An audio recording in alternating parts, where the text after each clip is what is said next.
जय मसीकी फ्रेंड्स आज वाक्यर विषय हूँ जोहन 8 पर्व 12 पद। वाक्य लिखा जाइए जीशु पुनर्बार लोक मान शिक्षा दे कहले मु जगतर ज्योति जे मोहर अनुगमन करे से केबे अंधकार भ्रमण करिब नाही बरम जीवन ज्योति पाइब। आमे यह बुझू आमे जीशु को विश्वास कले आमे जगतर ज्योति हो जाइए। जो माने जीशु को विश्वास करती ईश्वर को संतान हुअंती ताले ईश्वर को संतान मानकर प्रभाव लोक मान उपरे पड़ी थाए। लोक मान किपरि परमेश्वर को चित्र को देखिबे आउ परमेश्वर को जानिबे तांकर आज्ञा पालन करिवे यह आम मान उपरे निर्भर करि थाए।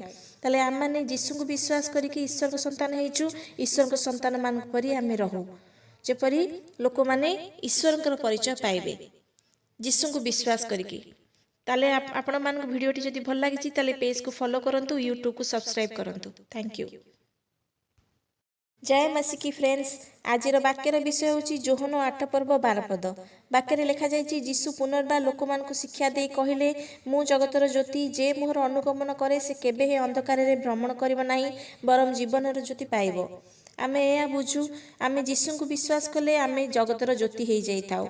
जो माने जीशु को विश्वास करती ईश्वर को संतान हुअंती ताले ईश्वर को संतान मानकर प्रभाव लोक मान उपरे पड़ी थाए। लोक मान किपरि परमेश्वर को चित्र को देखिबे आउ परमेश्वर को जानिबे तांकर आज्ञा पालन करिवे यह आम मान उपरे निर्भर करि थाए।